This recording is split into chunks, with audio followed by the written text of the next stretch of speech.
All right, I am going to share my screen real quickly to just do a quick intro for Silas, okay? So um, I thought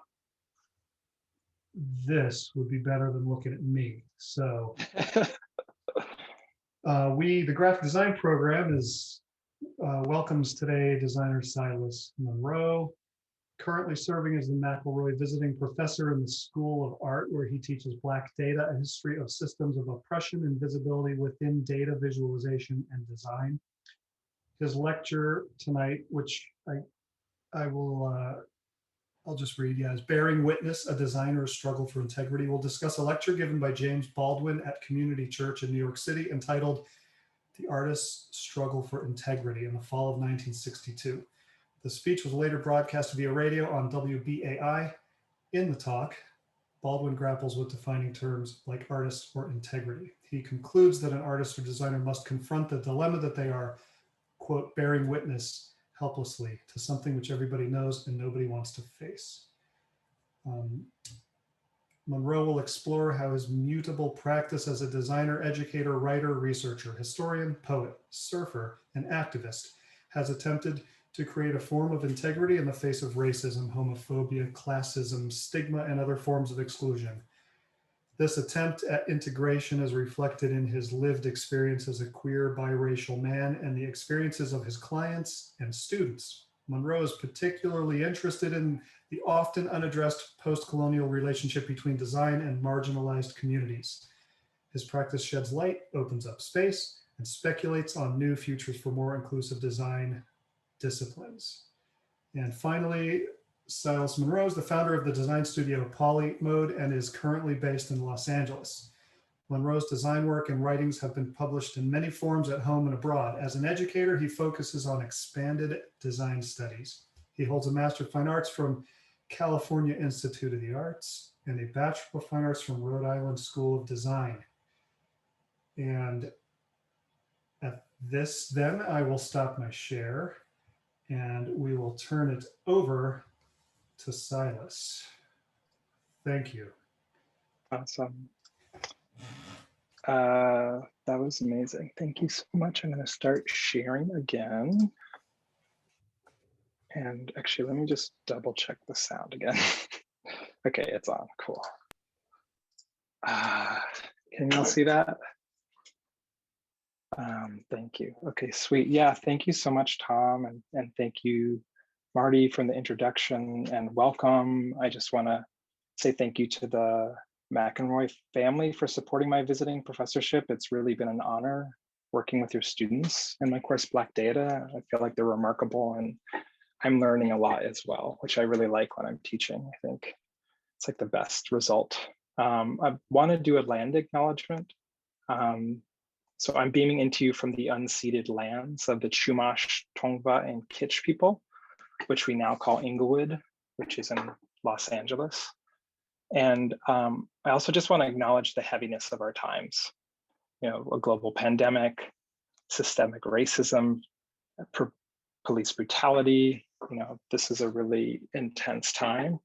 And so I just want to give everyone the permission to be in an emotional space, because I feel like design is an emotional act. I've been saying this a lot when I speak, but I think there's a sensory quality to being a designer that's all about feeling. And this idea of bearing witness that I'll get into really taps into that. And so I also want to give a dedication. I'm dedicating this talk to my late father, Stephen Burford Munro, who passed away suddenly in April. He was an editor and a producer for National Public Radio for 34 years. And he really taught me a lot about this idea of integrity. I miss him dearly, and at times like this, with so much grief and loss, I remember how often he would say he's proud of me, and I aim to do him justice. And I would like to play a clip. This is a memorial piece that NPR ran on the air a few days after he passed. And we are saying goodbye to someone who made this program what it is. Editor, producer Steve Munro died over the weekend at 73. Here's Steve Inskeep. His full name was Stephen Burford Munro, and people called him Burf for short. Years ago, he worked the overnight shift at NPR's former headquarters, having chosen for his workspace a windowless cubicle furnished with little beyond a reel-to-reel tape recorder and razor blades. He edited tape by physically cutting it and taped it back together on deadline. Night after night, he helped to finish the stories of the famous voices you know. His voice was not often heard on Morning Edition, except in a particular way. He often did those translation voiceovers, channeling almost anyone in the world, from a South American autocrat With this great victory, we have declared to the world that the revolution will continue. to a Ukrainian opposition leader. Our leaders did everything they could to keep us from joining the clash. Some people are known for one great achievement, but Burf was an everyday pro, steady and focused on details. You can't do the big things if you don't take care of the little things, he said. He did his job with humor. Another producer recalls once assembling the parts of a story out of order, and it played that way on the air. Steve put his hand on the producer's shoulder and said, "Don't worry, somewhere out there, you made someone's day." He paid attention to people, remembered where they grew up, or how many brothers and sisters they had. Burf took pride in his work, and in the work of others that he so often made better. And we're going to miss you, Burf. Our friend Steve Munro was 73. He had just written on Facebook how he never got tired of this song. I also just want to say this is really a lot of synchronicity that I didn't really plan it this way, but today is his birthday. So he would have been 74 on March 2nd. So happy birthday, Dad, and happy birthday, Burf. And I'm feeling a lot of synchronicity because he died actually on April 19th, 2020, which is the anniversary of my wedding to my husband, Bill Hildebrand. And it was a small wedding with just our parents and our two dogs. Our moms served as ring bearers and our fathers served as witnesses. The synchronicity of these events had me wondering, what does it mean to be a witness? And what does it mean to bear witness? Often in times of doubt, I reach for my ancestors and their wisdom. And as part of the grieving process, I'm reading a book called Ancestral Medicine by Dr. Daniel Four. And in his book about connecting with those we have lost, he suggests connecting to our well ancestors. Four writes, well ancestors are true ancestors who are now sources of support, love, and guidance for the living. These are the beloved dead, people with whom you would feel instinctively safe if you were paying a visit to your children or standing at the foot of the bed while you slept. And they may have colorful personalities, but they're rooted in love and strongly connected to other well ancestors. And so I feel guided by my dad and other well ancestors as I speak to you. And, you know, because he's an editor, normally I would run this talk by him, but I call in his spirit. And in the queer community, we also talk about this idea of chosen family. And one of my other chosen ancestors, which Tom mentioned, is the novelist, author, poet, historian, and culture critic, James Baldwin. And as was mentioned in this talk that he gave at this community church in New York City, where he's talking about the artist struggle for integrity, which actually, interestingly, was also broadcast on public radio later. And there's actually recordings of the talk. I really recommend like Googling, you can find it on SoundCloud. And in the talk, Baldwin is grappling with these ideas of like artist, integrity, and he concludes that the artist or designer must confront this kind of dilemma that they're specially equipped to channel human experience, but also bound by the universal truths of being human themselves. And the full quote that he says is, the crime of which you discover slowly, you're guilty in not so much as that you are aware, which is bad enough, but that other people see that you are and cannot bear to watch it because it testifies to the fact that they are not, that you're bearing witness helplessly, something which everybody knows and nobody wants to face. And I just think that's a really powerful thing to sort of think about how I approach my practice, which I call polymodal. It's the name of my design studio. And it, I think, reflects the multifaceted way that I am. I think that all people are, but in particular, I'm interested in knitting together things from my personal experience and connecting them to my practice. So for example, in 2016, during a leap year, there were 366 days, and I gave myself this challenge to make a video every day for that year and post it on Instagram. And for me, I was really interested in like sharing myself in this kind of performative way, but also trying to be vulnerable. And what does it mean to have a vulnerable body in society? And also like reconciling with the idea of being a leader or a teacher or someone who holds space for others. Over the course of my life, I've been very interested in mindfulness practices, things like Tai Chi, meditation, yoga, and surfing, which I'll talk about at the end of this talk and how much I love it and how it affects my practice. But also just this idea of dance. The last video I'm going to show in this series happened in, this was around the time of the shooting of the Pulse nightclub. And so I was kind of thinking about what does a club, what is it about that when like a safe space gets violated by violence? And so at the time, my friend Steve Ryan, who actually was my boss at BSA when I worked like in corporate America, had left corporate America and started making these gay flags that were state flags. And I was living in Florida at the time, which is really close to Orlando. I was in Miami. And like, I just kind of had this impulse to like dance the grief away. And so this was that piece from that series.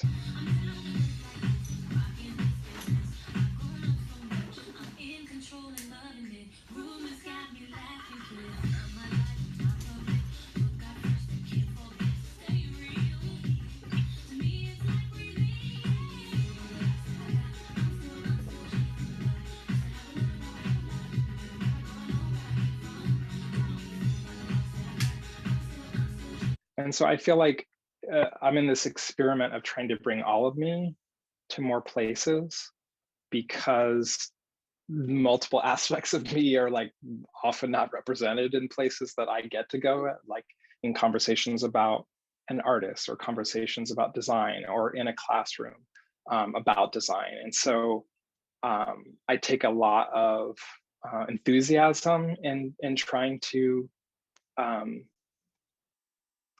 honor that unique perspective. And also I'm very interested in like helping my students do that. So one of the places I feel like I've been able to explore that and experiment with that is being an advisor at the Vermont College of Fine Arts, where we have been teaching in this low residency MFA program for 11 years. And this is the work of A. Marcel, one of my students, which is this kind of hard to define thing. But I think that that's kind of one of the things I think school is really good for. I think that's something that we can't always get in a professional context, is the space where we get to dream and invent and play. And going back to that idea of being polymodal, I'm going to show a couple of images of the thesis that I wrote at CalArts that defined this term, which for me at the time was very much grappling or struggling with this idea of like, who am I, of integrity? Like knowing a lot about the discipline, having worked, I think, at pretty interesting places, but also kind of not knowing myself. And so I created these made up fictionalized versions of myself. There were alter egos. So there was a bodybuilding graphic designer named Jan Buffman. There was a queer botanist designer named Dr. Montgomery Gabriel. There was Paraba Munabi, who is this like biracial grid obsessed designer. And then this like philosophical designer. And it's interesting that somehow getting into character and then asking a classmate to interview me was this way of like freeing up, kind of being able to make the work that I always want to make. And it's really interesting to see that like a lot of the threads of the kind of projects I've worked on are connected to this subject matter, which felt kind of like silly, you know? So I want to like emphasize and hold space for like silliness. And one person I really like being silly with is my business partner, Brian Johnson, who runs Polymode with me. We met as undergraduate students at RISD. This is a recent pick when we went to lectures and hugged and did things in person. But that sort of has led to this idea of trying to create a studio as a family, which is very much influenced by Mark Bradford, who's an artist that we have the good fortune to work with on a few different projects. And Mark's generosity in that idea of like, what does it mean to break down notions of capitalism and have a more intimate, vulnerable space, but also one that's like more equitable. And so that's things that we've been exploring as a studio. So there's also Randa, Michelle, Audrey's not in this frame, but then we have Nico and Jordy who are our TAs. And you know, that brings me back to one of the first projects that Polymode got to work on, which is a catalog for an exhibition at MoMA that was opening at the time of the Ferguson uprisings and the first chance of Black Lives Matter. And to be working on a catalog for a body of work by an artist who's very interested in looking at Black culture through this lens of migration and movement was really powerful. And it also involved poetry. So one of the things that I think is very poetic about Jacob Lawrence is the titles of his piece in this migration series all have these really interesting titles that he made in 1941 when he made them. But he also then like rewrote them in the 90s as like part of this like evolution of like the way we were languaging about race and identity. And I think what's also very interesting about Lawrence is he was also very interested in protests and activism and was involved with a collective of artists and designers that were called the 306 group, which had to do with the address of their studio in Harlem. And so people like Aaron Douglas and Charles Aston, later Romer Bearden, were all kind of like mixing about and influencing each other and having this very like collective what I call call and response experience where they were influencing each other's work, supporting each other, and also supporting equality in terms of economic equality, but also like cultural equality. And there were so many iconic things that were connected to that, like Marian Anderson singing the Lincoln Memorial, blues music, this kind of like counter cultural production around Jim Crow. And so this project, which Brian and I was like our first real collaboration as a studio, became this way that we started to understand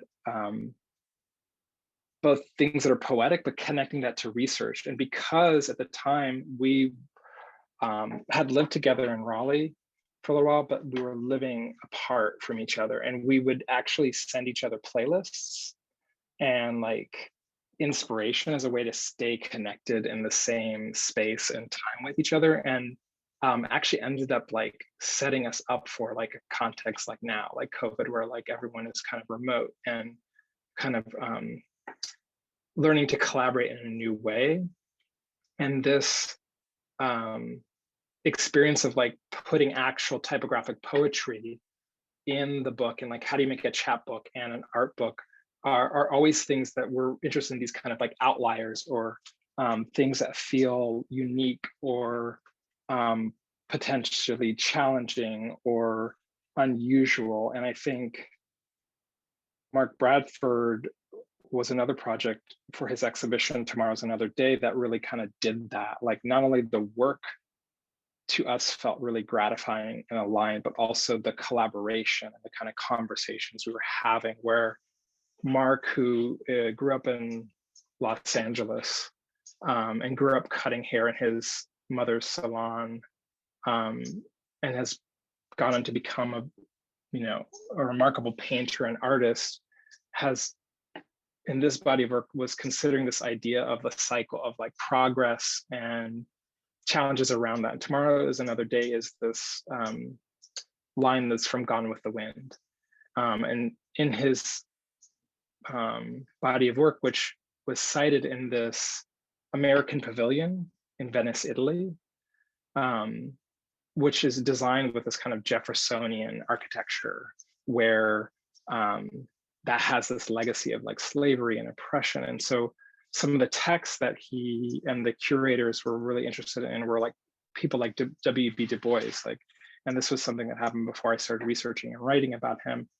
And so I don't know if it's just like through reflection or like setting intention. I still kind of don't understand it, but I seem to have found this way that I try to pay attention to these kinds of synchronistic moments that can connect the dots of my practice and kind of lead to other projects. And that's been a combination of like using intuition and then also using systems. So in Mark's catalog, we were really interested in this tension between Los Angeles and like this urban reality of Black life, and then this kind of like idealized European architecture, and that had to do with conversations we were also having. So we were looking at and made a grid that had both neoclassical qualities to it, like kind of thinking about like Roman inscriptional lettering, but then also felt very 21st century and very urban, and also had this kind of modular grid that could allow for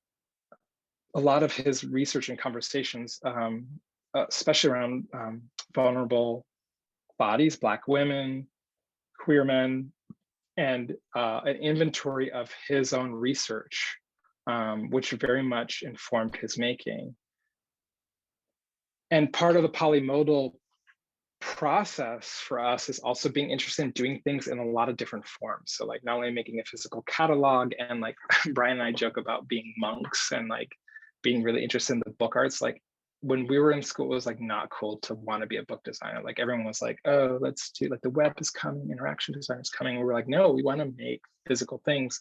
And there was something in that learning of craft, and that we also felt like we could apply it and learn to like shift into media. So there of course was like a responsive website and printed imitations, and trying to sort of take this idea of a typographic treatment or identity, and how does it translate into different spaces? Like how does it polymode or shift across material realities, which I think is something that a lot of graphic designers are interested in grappling. And what I have learned is like to be kind of fearless and sort of maybe even take on projects that I like wasn't totally prepared to do, and like doing a lot of self-knowledge and self-teaching, and part of that has been connected to this idea of ancestral memory that I'm bringing up, of lineages, and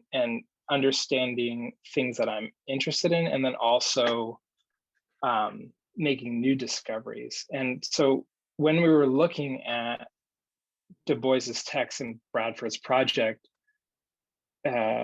Katie Siegel, who is the curator, showed these charts. She was like, these charts have just been digitized. Like, what do you think about these charts that Du Bois made, which are these information diagrams he made in 1900 with his students, both women and men of color at Atlanta University. And they were all about this idea of Black data, of like documenting the Black experience in these very avant-garde modernist things. And they like did not fit with that book. So we were like, no, but then kind of a couple months later, as I was finishing that project, Britt Russert and Whitney Battle Baptiste, who were on the cover of that book, asked me and Mabel Wilson and Alden Morris to write about these pieces. And my job was to talk about them as pieces of graphic design and interaction design, because not only were these amazing gouache handmade posters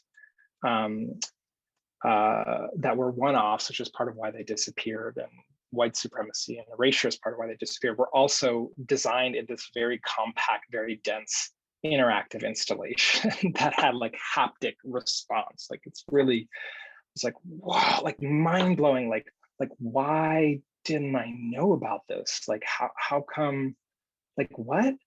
And so I think that's another form of this idea of like someone you want to know more about, or once you start investigating a line of thought, you'll start to kind of see it everywhere, you know, whether it's the collective unconscious or whatever, but Du Bois was everywhere. And I'm just going to play a little clip of him talking about this work, because I think when doing research as a designer, I really encourage folks to like look at text, but also think about image and sound and other material as a way to connect to a subject matter, because it changes the way that we make. In 1897, I went to Atlanta University and stayed there 13 years, making a systematic study of the American Negro, which wasn't well done because we didn't have money enough or personnel to carry it out. But nevertheless, it's fair to say that for the next 25 years, there wasn't a book published on the Negro problem that didn't have to depend upon what we were doing at Atlanta University. It was the first study of the sort. Ours was the first institution in the United States, white or black, that had any course on the history of the American Negro or on Negro history in general. So that it was a good beginning. But while I was there, my faith in knowledge as a solution of the Negro problem was shaken. Lynching was common. Before I went away from there was an average of 1 lynching every week for some years. And it was a terrible sort of thing. There was one case very near Atlanta in which I knew from my studies just what had happened. It was a case of a Negro peasant not receiving his wages at the end of the season. He got in a fight with his hirer and killed him and ran away. And then when they couldn't find him, they raised the altogether new issue that he had raped the man's wife, which was evidently just dragged in. Well, I had a letter which I hadn't delivered to Joel Chandler Harris, the author of the Uncle Remus tales. He was then on the Atlanta Constitution. So I took that letter and started downtown to deliver it to him and to talk to him about this situation. And on the way down, I found that this Negro, Sam Hose, had been caught and lynched, and that in the meat market, which was on the way I had to pass, his fingers and toes were being exhibited. Well, I didn't deliver the letter. I went back to Atlanta University. And then I made up my mind that knowledge wasn't enough, that even if people were ignorant of essential matters which they had to know, they wouldn't correct their actions without more realization of just what the difficulties were. They had not only to know, but they had to act.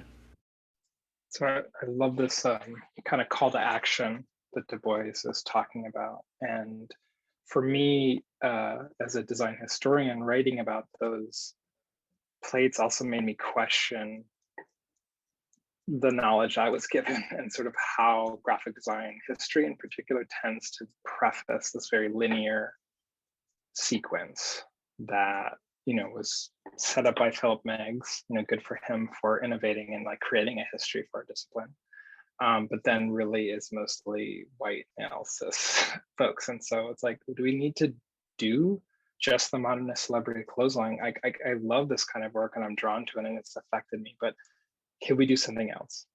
Can we have this idea of a chosen family? You know, like we have these kind of familiar relationships when we're teacher and student, you know, like Herbert Bayer and Walter Gropius, or you have like colleagues, you know, in the field, like we think of like Swiss designers that were working at the same time, like in our Bibles of like Yosemite Brockman or Max Bill, and like, you know, it kind of goes on and on in that kind of area. But like, what if you could kind of like reach through time and space and choose, like I choose a lane Leroy Locke. You know, I choose Du Bois, I choose Walt Whitman as part of that. And so you can have this kind of like chosen family of influences, both ones that kind of come into your life or ones that you explore. And that suddenly could create this whole like shift in a curriculum where if you have these pieces of design that predate the Bauhaus by 19 years, you suddenly reframe like a whole curriculum. And then you know, things like isotype or de style or like mid-century modern product design suddenly get reframed by things that are also made by like these marginalized people. And so I sort of took that idea and very recently like did a pilot with this class called BIPOC Design History, which is this accelerated online class. And I'm gonna actually just like show you the website, because that's actually the best way to kind of talk about that class.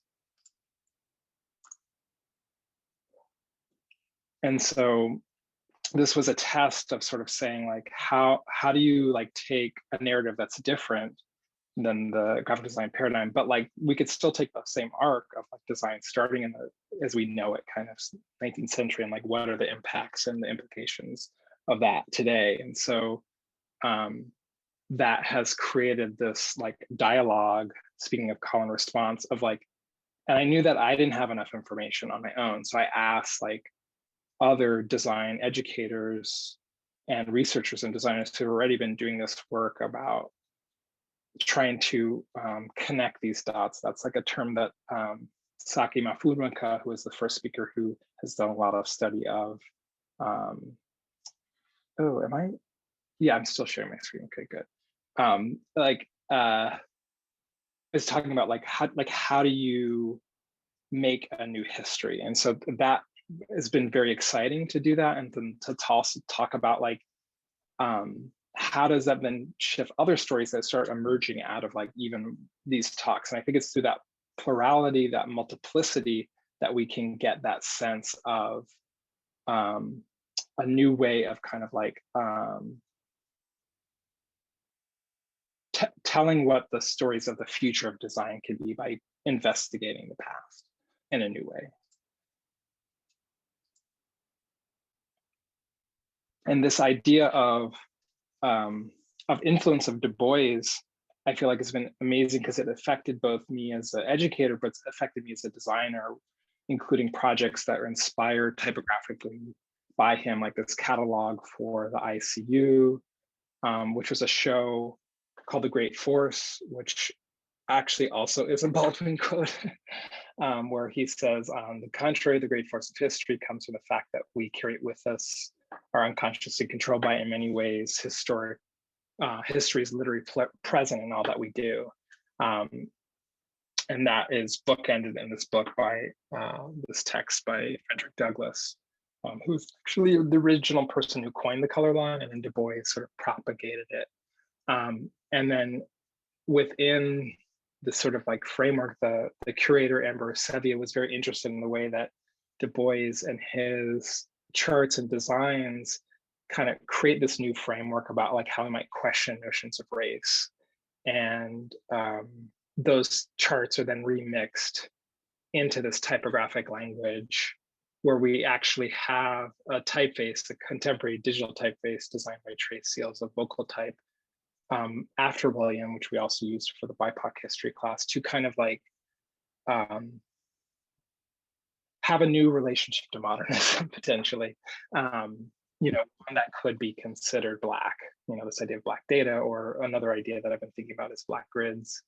And so what does that mean to give something that we normally think of as like quite rational or kind of European or kind of Western, and embed other kinds of coded knowledge or coded experience to them? And that was something we were really interested in, like prefacing the idea of like the default of a white piece of paper, and like playing with different shades of white as we put both reprints of different time periods, and like how does that shift or adjust the grid, and then also connect to showing contemporary art. Like you can still show works by artists, but in a way that feels like it has like a sympathetic or emotive relationship to the content. Like in the work of Kevin Beasley, who's a painter and sculptor who uses cotton in a lot of his works. And part of the collaborative process on this catalog was also to create information design based on data that was influenced by the artist. And we were calling that this term other devices, which was a device that Du Bois used or talked about ways that data or data visualization can be kind of like something that changes our conception or perception of the world.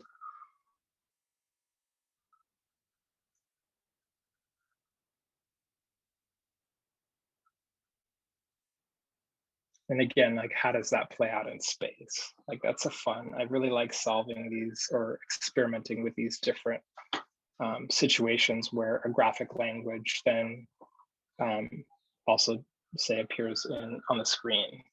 And what does that mean? And what does it mean to translate something like what we did with the internal team at their social media graphics? And then kind of last line of thought with this kind of like connection to Du Bois is a series, you saw this when I was doing the test, but of moving posters like on social media for a series of Black artists that were speaking at Rice University last fall. And part of the brief, and we ended up using William again for this project, was talking about this idea of like grids and spaciness, because Rice University is in Houston. And one of the clients, the sculptor, was like talking about this Dutch graphic designer, Willem Crowell, who is this uber modernist typographer from the Netherlands. And he ran a studio called Total Design. And what I love about him is his nickname was also Gridnik, which I feel like I'm a Gridnik too. But basically our brief was like, what if Wim Crowell was Black? What would the work look like? And that was like an interesting speculative question, but led to this very like spatial dynamic series of works that then also took on animated form.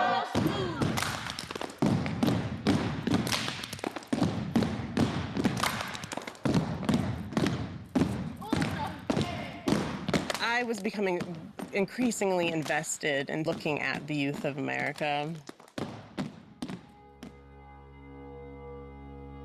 My name is Nicole Miller. I'm an artist. I often work in video installation, sculpture, and now laser light installation. And I felt really grateful to have these collaborators, because in the studio we had this idea like, what if the artists speak for themselves? Like, what if we actually put their voices into the moving posters? Since it's not printed, we can have these other affordances of time and space. And I love that when you ask for something kind of crazy and the client says yes. And like the artists were like, yes, that's super interesting, except for one artist who wanted to be silent. But like Tamashi also was like, oh yeah, you can use this piece where I talk about my work. And I just thought that was really interesting to have this space of like design and literally like the personal voice of an artist being interpreted along with a graphic language.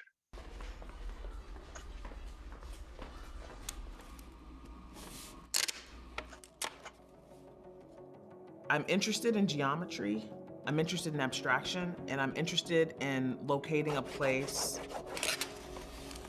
through intuition, through composition, through organization in the making of the work that like holds the narrative in such a way that it can be felt and not necessarily didactically told. And I love that. I mean, that sounded like a poem right there. And I think that being able to kind of work with content that also resonates with you is something that I really encourage designers to do. And I think there was a while where I felt like there was this hierarchy between design and art that like comes from the academy. And I just want to really reiterate that I think that doesn't really exist, or doesn't have to exist anymore. And that they can be kind of equal or interrelated. And I think one is better or worse than the other. They're just sort of in dialogue with each other and often influenced by each other. So I'll play the last one of these. We self-quarantine.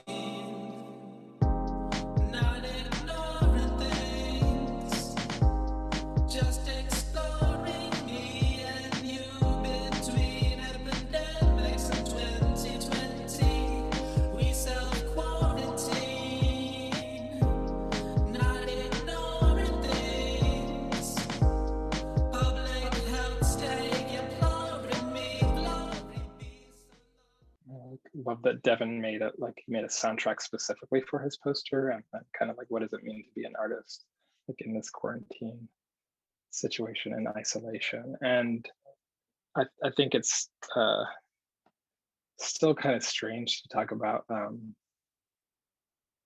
of like design for museums and exhibitions when we're kind of having this moment where we're like, can't actually go to them in the same way that we have in the past. And I think part of that is also helping us like redefine how we want to be, or how we want the museum of the future to be. And I'm really interested in having that conversation with museums, with the kind of work that they do in the programming. And this project for the Cooper Hewitt about Willie Smith, who is was a Black fashion designer who was very influential and very successful as a business owner, and is a precursor to a lot of fashion that we think of now. Like he was like Virgil Abloh of his time, you know, or like before Supreme, or even this idea of like Uniqlo. He had this brand called Willie Wear, and he has this famous quote where he says, "I don't design clothes for the queen, but for the people who wave at her as she goes by." And so, you know, unfortunately, his life was short by HIV and AIDS in '87, but at one point, like his business was making $25 million worth of revenue, and he was really interested in kind of what we would call now like gender fluid clothing. I think at the time he would say like unisex, but like clothes that flexed, and like a jacket that anyone could wear, regardless of their body shape or type or background. And I think that was like something that was very innovative, where he was interested in this idea of accessibility and affordable good design, and was influenced and like inspired by a lot of different things. And I'm just going to read, we got asked to write about the design process for this project, and I'm just going to read a little bit of that text called Design for Willie Smith. And another quote that he would say was, "Give me good old-fashioned basics like denim work clothes," which I thought this idea of like every day was really powerful. In 1999, when we were just entering college, and this is written by Brian and I together, the World Health Organization estimated that 14 million people had died of AIDS, 500,000 of those in the United States.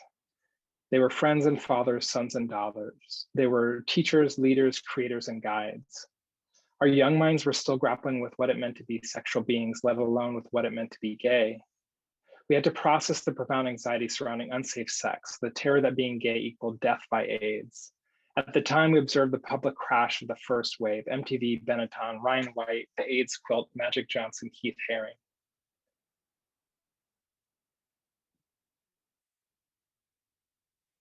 What we did not know was that when we grew older, we would have a shortage of mentors. In the trove of human and cultural queer existence, where was the light in the dark, the hermit holding the lamp of truth, the disco ball illuminating our radiant and sweaty frames? Who would hold this space? We felt the absence. Who do we talk to? How do we handle this fire hydrant of feelings? Why do these taboos feel so good? When will this shame go away? How do we transmute this anger into art? Ghosts don't answers, they haunt, linger, and fade. When Cooper approached us to create a graphic identity and typographic system to communicate Willie Smith's ingenious, multivalent, complex body of work, we saw an opportunity to honor a design ancestor's legacy. This had been one of our studio's most challenging, inspiring, and heart-healing projects to date. Smith excelled at collaborating with discipline-crossing visionaries that defied genre by manipulating text, image, and material form. In the beginning stages of our research, we were especially drawn to Willie Ware's collaborations with Dan Friedman and Bill Bonnell, two graphic designers. Friedman was one of the few queer designers referenced by a largely heterosexual faculty. His dynamic typographic experiments reflected both the rational lineage of the Bauhaus and an upstart postmodern approach. The wild graphics and interior design Friedman designed for Willie Ware upended social expectations of corporate branding and space by embracing a queer sensibility. Similarly, Bonnell's work for Willie Ware captured the brand's explosive creativity within the still traditional fashion system. The poster for Bonnell's landmark exhibition, Postmodern Typography, Recent American Developments, introduces visual design that uses typography not only to inform, but to express. Type that explains an idea and in cases almost visually becomes the idea.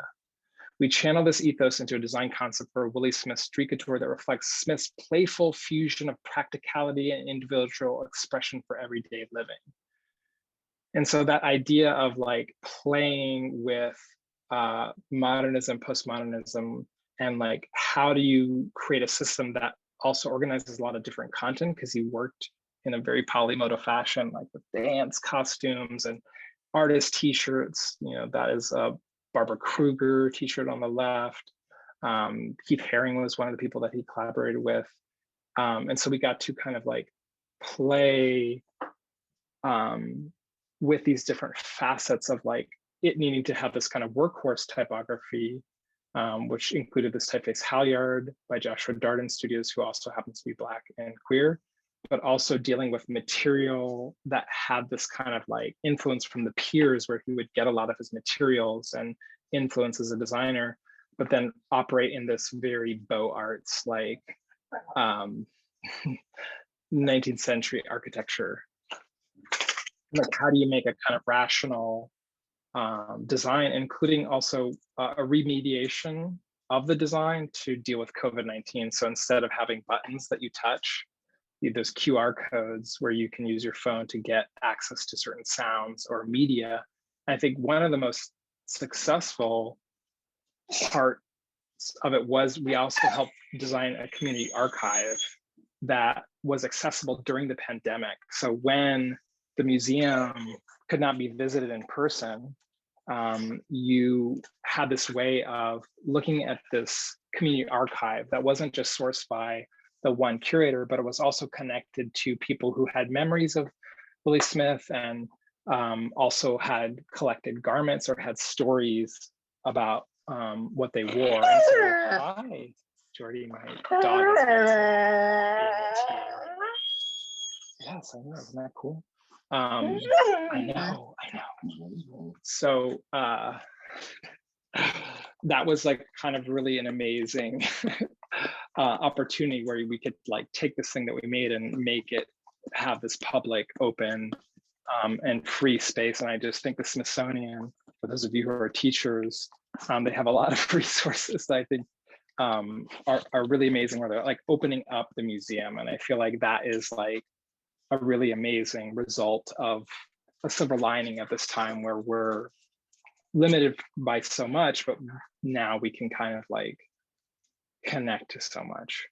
And I hope that doesn't change. And part of this idea of opening up in our practice, speaking of lineages, has been like pushing against that old guard of like how things are classified, like this Alfred Barr diagram where he's talking about cubism and abstract art, which Polymode as a studio also took and remixed into this diagram about like, well, what if we did that for queer designers?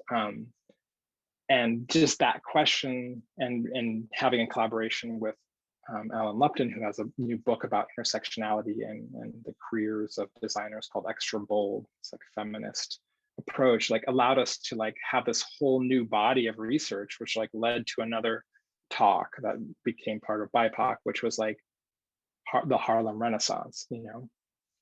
And so, you know, just all of those things are connected to each other. And, you know, I showed you the live website of BIPOC, but it's like, it's so interesting that like then things keep connecting back and forth between teaching and practice. And I just feel like that, like, I love that ability to kind of shift and have those different parts of us be influenced in different ways. And then I want to just close with like one last line of thought, which is this notion of poetic research that I've been alluding to, but kind of wanted to finish, where I feel like very integrated by this one project that we did for a museum in Orange County. And because I'm just sort of like looking at the clock too, I'm not going to read all of this, but you can look, we have a new website that I can share in the chat, but there's a statement where we talk about what we mean by poetic research. And it's been all of the things that we've been, or that I've been talking about, with this idea of combining both the sacred and queerness and archives, and coming and bringing them into, sometimes you just want to make cool shit as a designer. And like, how do you balance those different factors of like wanting to be socially sustainable or ecologically sustainable, but also like, we have this amazing practical skill as designers where we just like, how many words fit on a page, or how much is that going to cost? And so I think this last thing that I want to show you, which is an identity for the Orange County Museum of Art, is this museum in Southern California. I think Jordy's probably like, wrap it up, where they have this new building that they're moving into as an institution, and also wanted a new identity to go with that. And you know, Southern California is this complex, multi-layered place. It's connected to ecological and geographical features. You know, there's the sky, the ocean, there's trees, architecture. And so as part of our identity and our poetic research, we were literally studying like the sunsets and studying the light over the site of the museum, and looking at like, what does the light look like at dusk? What does it look like at sunrise? What does it look like in the middle of the day? And that became this foundation for this color palette that then also was a series of gradients that then was being applied to like all these different materials. And we had like all of these different images, and even the architecture of the building that had these terracotta tiles that were like dealing with both the unusualness of like inside and outside space that's in Southern California, where like most of the museum is actually going to be like out in space, and how that kind of connected to this like machining of this typeface Kent, which is designed by a local California designer, Jamie Shapey, and is being applied to now like tote bags, as well as the website, which now actually shifts depending on what time of day. So like right now there's like a dusk sunset color, but this gradient kind of shifts depending on what time it is in Pacific Standard Time. So in the morning it looks sort of different. And the homepage is always kind of this shifting artwork, but then when you switch the galleries, you have this kind of more like white wall experience. And that also showed up in these membership cards and other applied things like business stationery. And that tied to this thing that I was just doing myself for like pleasure, which is surfing, and how I would just like take pictures and give this little surf report every time I go surfing. And so that was a way where like my personal practice could also inform my professional practice, and vice versa. This summer, one thing happened when I was surfing on Breonna Taylor's birthday, and after George Floyd's murder. There were a bunch of surfers that got together and did a paddle out in Santa Monica on Inkwell Beach, which is this historically Black beach on Bay Street, to honor all of the Black lives that have been lost. And it was one of the most profound moments of integrity for me. Like for me, I watched a lot of the protests, but like I didn't attend them, but I did attend this. And it just felt like this amazing moment of unity where we have the people of all colors and all backgrounds, you know, talking and connecting and chanting and honoring people. And it was like one of the most powerful experiences. I saw more Black surfers than I've seen in my life, and just like everyone treating each other in this way that felt so equitable and kind and like understanding, and also like coming out of like great pain too, and great loss. And to close, I just want to leave you with a track. I mentioned a song that I kind of feel like encapsulates everything that I've been talking about. And it's this idea of like design school blues, and like how do we take our grief or our pain and like turn it also into joy.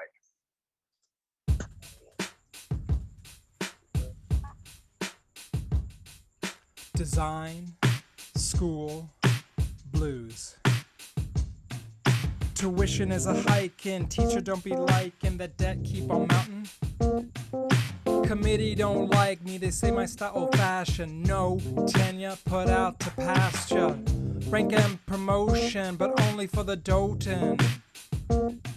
But do you really like me? Would you rather bite me? Please, ma'am, cite me as the color in the room. Tuition is a hiking, teacher don't be liking the debt keep on mounting. The AIGA done asked me to sit up on that jury, diversely including. The provost done asked me to harshly judge your C-fee. Chair that fucking panel, oops, don't curse on this line. Max out on my credit lines. Lord, these design school blues. Tuition is a hiking, teacher don't be liking the debt keep on mounting. I'm overriding students, don't you think it prudent? Can't pay these conference dues. Maybe I'll get commission with your cultural permission. More lines for my CV. Why don't you join my channel? Follow the latest scandals. See the design school blues. Tuition is a hike and teacher don't be liking that debt keep on mounting. And if you wanna sue me, I'm at the book fair tabling. I'm at my laptop slaving. Sign it on my poster, your print as property. So, read so my lips. Lord, with all these trials and tribulation dues, I'm paying excess them design school blues. Tuition is a hike and teacher don't be liking that debt keep on mounting. Vote of no confidence, zooming without my pants in the classroom with the parents. Budget cut, it's apparent. Did you get your COVID test? Posting homework on the CMS. My hair looks like a crow's nest. So many sleepless nights, I put Red Bull in my Sprite. More like cold brew tonight. Designing type high as a kite. I've got DEI fatigue, all these design celebrities. Who's up in my league? But only if you qualify me as the color in the room. Tuition is a hiking, teacher don't be liking that debt keep on mounting. Who wants a teacher's union? Pajamas is my new suitin'. While I smoke a Cuban, make the college mutant. Sign up for my webinar, aren't we all at war now? He, they, preferred pronouns. I can't hear you, damn it, Susan. Oh, my bad, you on mute now. Tuition is a hiking, teacher don't be liking the debt keep on mounting. Staff being a furlough, zooming from my bed, voices in my head.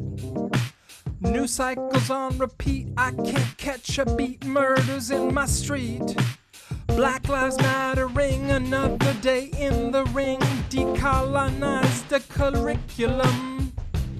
Oh, you want a refund? How about you defund that popo, that stop and frisk, the rubber bullet punches in my stomach.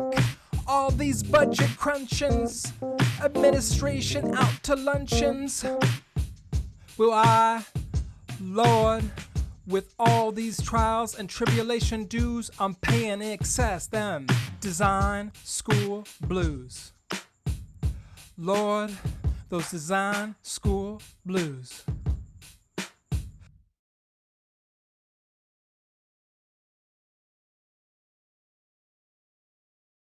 Thank you, everyone.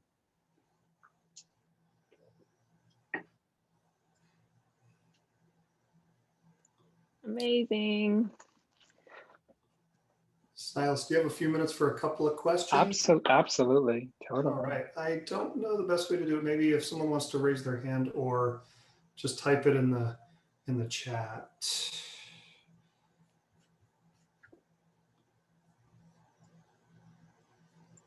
I can't see all the attendees. I know there's a flurry of comments. Thank y'all.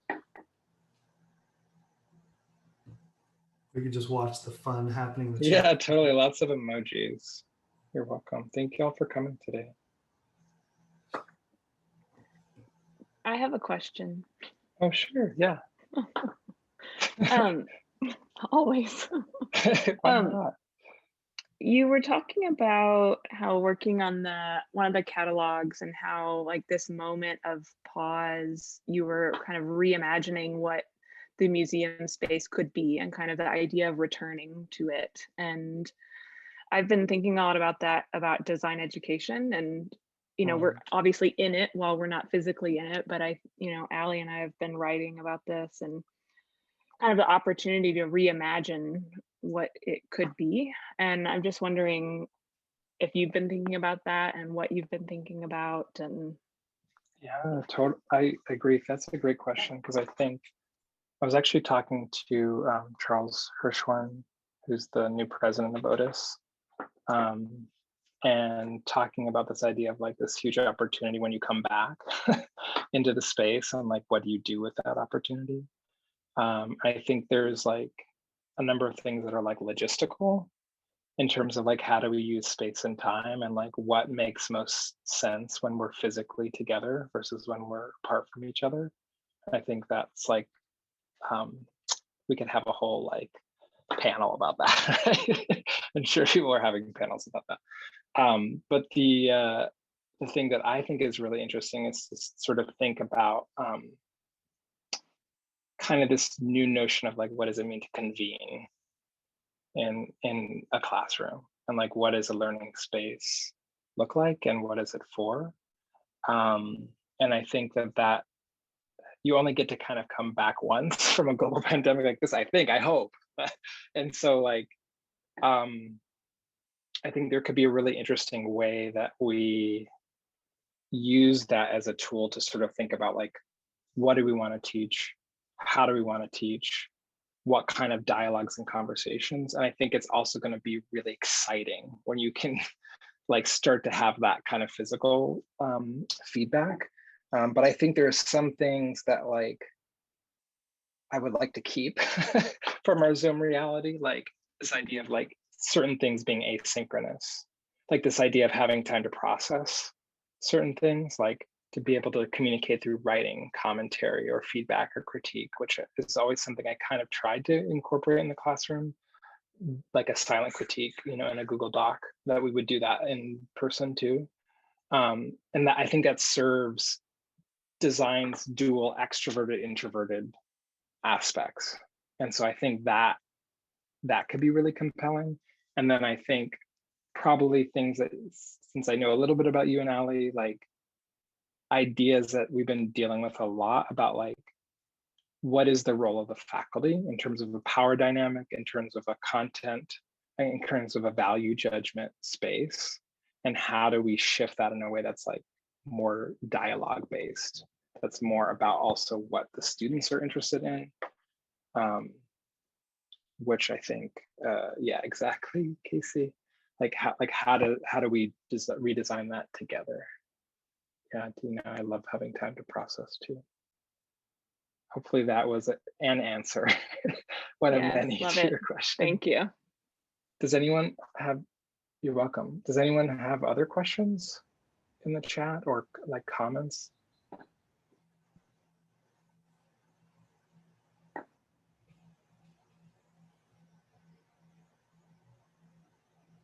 you're always welcome to slide into my DMs too.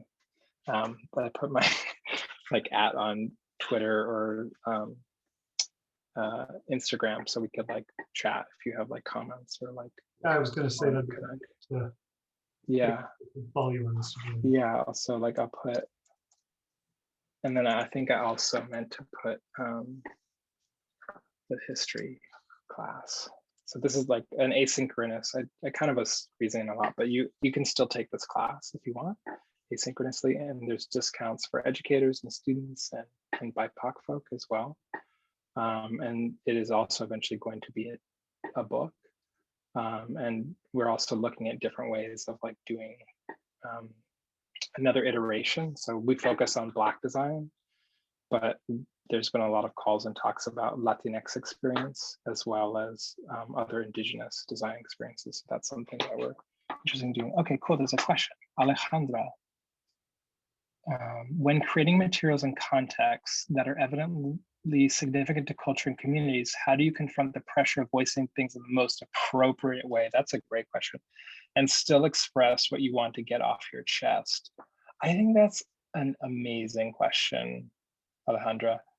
I, as a people pleaser, which I think probably makes me good at client services, I do worry a lot about appropriateness. And I think because we're in a particularly sensitive time, I feel like we should always be in a sensitive time. I think that notion of what feels right is an important thing to think about in terms of language, in terms of process. And then yet I think what I've come to find is that designers and clients can have a relationship where the designer is valued for their point of view. And I think taking the time to develop that as a designer, which does take time, and I think it's a process that I'm doing constantly, can help you do that, expressing what's off your chest. And then I think because we're having new spaces, and this is kind of related to Marty's question too, like we're only in the global pandemic could we make a class that's fully online that has like faculty from all over the country and all over the world. And same thing with students. So that there is this opportunity space to do your own projects, I guess is what I'm saying, where you can kind of build an audience. And this was something that I cultivated over time. Like I was asking on Twitter 6 months ago, like, would you want a class like this? Or would you want a book like this? What would that look like? So I think having personal projects as a designer, what we call self-initiated, is also a really good way to get things off your chest. And then that actually can get the attention of potential clients too.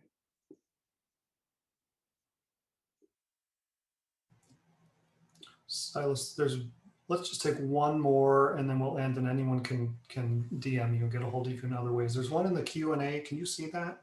Oh, I think so. Yeah. Oh, I do. I see that. Why do you think we magnetize to these acts of making and performing as a way to process? Ooh, that is a great question. I think because we have bodies is maybe the answer to your question, anonymous attendee. It's a really great question. I think design is very cerebral. We're very intellectual. We want a rationale, a reason, a process. We have methodology and steps, which are all important things to have. And they're sense making. That's why design is helpful and important. We help make sense of the world. We help communicate, especially in graphic design, communication design, and interaction design, right? And experience design. But ultimately, we as human beings process information also through our bodies. And so even if we don't know it, there are ways that when you look at something beautiful, your breath changes. When you look at something that has an aesthetic, even if it's not what you expect, there is like a psychochemical change. And we feel it in like our nerve endings, our hairs on our body. We feel it in our breath, like where our feet are on the ground. And so I think this impulse or these acts of making and performing is how we're built to process and to communicate. And I think that actually could be one other way to think about returning, what are the sensory conditions of the classroom? Like what are the ways in which we want to sit or stand or be with each other? And what are the ways we want to show our work and tell the stories of our work? And I think there's been a lot of schools that have played with that, like the Bauhaus did, like they had dance, right, performance and theater. And Black Mountain College, they tilled the earth together. They like made the crops and they would eat together, the faculties and students. So I think there's, especially for like the University of Arkansas, which is this land grant institution that sounds like it's doing a lot of really amazing work to also think about community and connect to the place and sort of question that idea of like, who are also the indigenous stewards of the territory that the university is on.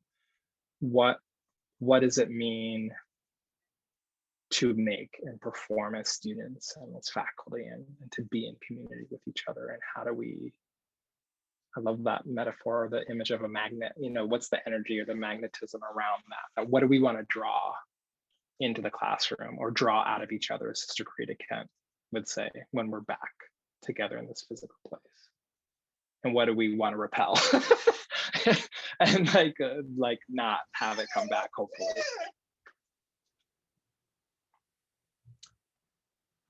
Well, perfect. Thank you. Great way to end it. Thank you so much. And thank you everybody for attending. This has been recorded, I believe, so we'll be able to post it also. Thank you so much. And you get to hear my puppy chime in as well again if you want to watch it later. So thanks again, Marty and Tom and everyone. Bye. Thank you, Silas. Good night, everybody. Bye, y'all. Bye.